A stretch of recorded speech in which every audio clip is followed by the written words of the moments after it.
Hello students.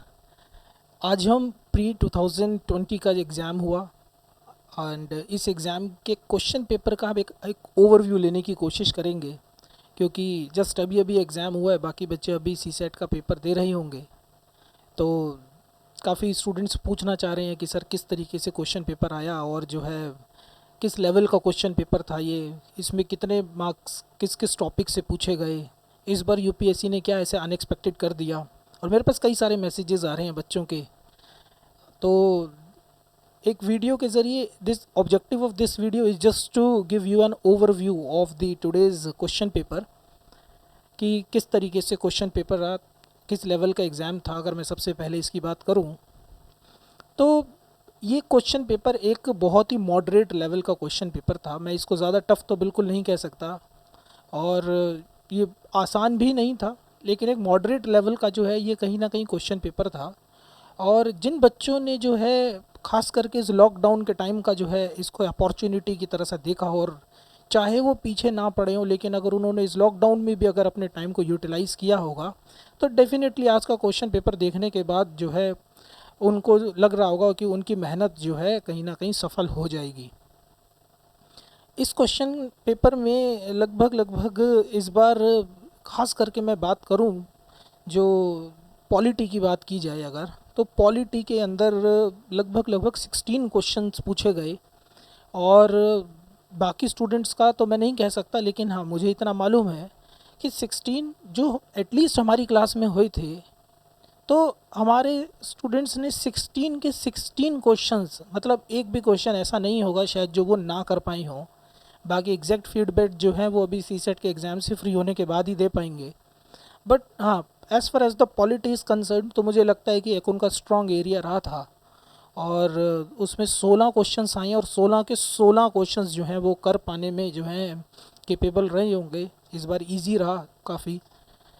इसके बाद जो है हमने देखा कि हिस्ट्री से जो है क्वेश्चंस जो है इस बार आए, और उन क्वेश्चंस के अंदर जो है हर बार जो है जिस तरीके से हमारी एक्सपेक्टेशन रहती है कि आर्ट एंड कल्चर से ज़्यादा पूछेंगे, या फिर जो है जिस तरीके के मॉडर्न के क्वेश्चंस पूछते थे, इस बार थोड़ा सा हमें चेंज देखने को मिला। आर्ट एंड कल्चर से ज़्यादा ना पूछ करके जो है एंशियंट इंडिया से बहुत ज़्यादा क्वेश्चंस पूछे गए। तो लगभग हम कह सकते हैं कि एंशियंट इंडिया के 8-10 क्वेश्चंस उसके अंदर थे। एंड मॉडर्न इंडिया के अंदर भी जिस तरीके से क्वेश्चंस आते थे, अब वो उस तरीके के क्वेश्चंस नहीं थे। और 2-3 क्वेश्चंस तो बहुत ही टफ़ क्वेश्चंस थे। तो कहीं ना कहीं कहा जा सकता है कि हाँ, हिस्ट्री को लेकर के थोड़ा बहुत इस बार का पेपर थोड़ा टफ़र साइड पे रहा है। As far as the you can say agriculture part is concern, इस बार जो है लगभग 11-12 क्वेश्चंस जो हैं वो एग्रीकल्चर टॉपिक से आए हैं। एग्रीकल्चर में भी वो जो है पॉलिटी से रिलेट कर, सॉरी मे बी वो जो है आप ज्योग्राफी से उसको रिलेट कर सकते हैं, इको से रिलेट कर सकते हैं। तो एग्रीकल्चर से रिलेटेड बहुत सारे क्वेश्चंस आए हैं। तो मेरे पास जो क्वेश्चन पेपर है इसमें लगभग क्वेश्चन नंबर जो है मैं देखूं अगर 54, 63, 66, 67, 68, 69, 71, 76, 79, 89 एंड 100, लगभग ये मैं क्वेश्चन पेपर जो है लिंक में आपको डिस्क्रिप्शन में दे दूंगा डाउनलोड करने के लिए। तो ऑलमोस्ट 12 क्वेश्चंस जो हैं इसके अंदर पूछे गए हैं। और मेरे पास बच्चों के मैसेज आ रहे हैं, कुछ बच्चे लिख रहे हैं कि सर ये इंडियन एडमिनिस्ट्रेटिव सर्विसेज का एग्ज़ाम है या इंडियन एग्रीकल्चर सर्विसेज का एग्ज़ाम है। तो हाँ, इस बार जो है कहीं ना कहीं एग्रीकल्चर से क्वेश्चंस ज़्यादा आए हैं, लेकिन हाँ फिर भी सारे क्वेश्चंस जो हैं मुश्किल नहीं थे। एग्रीकल्चर के काफ़ी क्वेश्चंस किए जा सकते थे, जैसे एमएसपी से रिलेटेड था, शॉर्ट टर्म क्रेडिट से रिलेटेड था, और जो है पब्लिक इन्वेस्टमेंट इन एग्रीकल्चर से रिलेटेड क्वेश्चंस थे, और सोलर वाटर पंप से रिलेटेड क्वेश्चंस थे। जैसे एग्जांपल के लिए जिन बच्चों ने, अगर आपने देखा हो कि बजट में भी जो है प्रधानमंत्री कुसुम योजना के बारे में बात की थी, जो कि सोलर प्लांट्स लगाने की बात करते हैं, तो कहीं ना कहीं उन्होंने इस बार जो है सोलर प्लांट पूछ लिया कि किस तरीके से वर्क करता है, कहाँ कहाँ वर्क करता है, कैसे कैसे, उसकी वर्किंग बेस्ड क्वेश्चन पूछ लिया। तो कहीं ना कहीं क्रॉप से रिलेटेड क्वेश्चन थे। तो इस बार जो है एग्रीकल्चर से जो है 10-12 क्वेश्चंस पूछे हैं। इसके बाद जो है मैपिंग के क्वेश्चंस जो हैं, जैसा कि हम हर बार एक्सपेक्ट करते हैं, इस बार भी हमारी एक्सपेक्टेशन बिल्कुल सही हुई है। तो लगभग जो है 5-6 क्वेश्चंस के करीब जो है मैपिंग से पूछे गए हैं। तो जिन भी स्टूडेंट्स ने मैपिंग की प्रैक्टिस कर रखी थी, तो इस बार जो है उनके लिए और बड़े सिंपल क्वेश्चंस भी पूछे गए, जैसे सियाचिन ग्लेशियर कहाँ लोकेटेड है बताओ। तो मुझे लगता है कि ये सारे बच्चों को मालूम होता है कि बड़े सिंपल सा क्वेश्चन थे ये। तो मैपिंग एक बड़ा प्लस पॉइंट रहा है यहाँ पे। इको के अंदर अगर बात करें तो लगभग 17-18 क्वेश्चंस इको में पूछे गए। तो 17-18 क्वेश्चंस में आप कह सकते हो कि कुछ 6-7 क्वेश्चंस तो ऐसे थे जो कि बहुत ही इजी थे। जैसे एग्जांपल के लिए हम कह सकते हैं कि उसके अंदर एक क्वेश्चन था कि प्राइस राइस होने के लिए कौन से फैक्टर रिस्पॉन्सिबल है। उसके अंदर WPI और CPI से रिलेटेड क्वेश्चंस आ रखे हैं। उसके अंदर जो है कॉमर्शियल पेपर से रिलेटेड पेपर क्वेश्चन है, या RBI अपनी एक्सपेंशनिस्ट पॉलिसी अगर फॉलो करे तो बताओ वो कौन से मेथड को ऑप्ट करेगी, या फिर 1991 के बाद लिबरलाइजेशन, प्राइवेटाइजेशन, ग्लोबलाइजेशन के बाद का जो है इम्पैक्ट क्या पड़ा। तो ऐसे कुछ क्वेश्चंस थे जो इकोनॉमी में 17-18 क्वेश्चन में लगभग 7-8 क्वेश्चंस ऐसे थे जो कि बहुत ही ईजी थे कर पाना। तो कहीं ना कहीं अगर मैं बोलूँ इको और पॉलिटी को अगर कंबाइन कर दिया जाए तो लगभग जो है इसमें से 30-32 क्वेश्चंस के आसपास इसमें आए हैं, 35 के। तो प्रिटी गुड क्वेश्चंस। तो कहीं ना कहीं अगर स्टूडेंट के ये दो एरियाज स्ट्रॉन्ग रहे हैं तो शायद वो जो है इस पेपर में काफ़ी अच्छा कर पाएंगे। और मुझे लगता है कि कट ऑफ भी ज़्यादा हाई इस बार नहीं जाएगी, एक मॉडरेट से कट ऑफ रहेगी।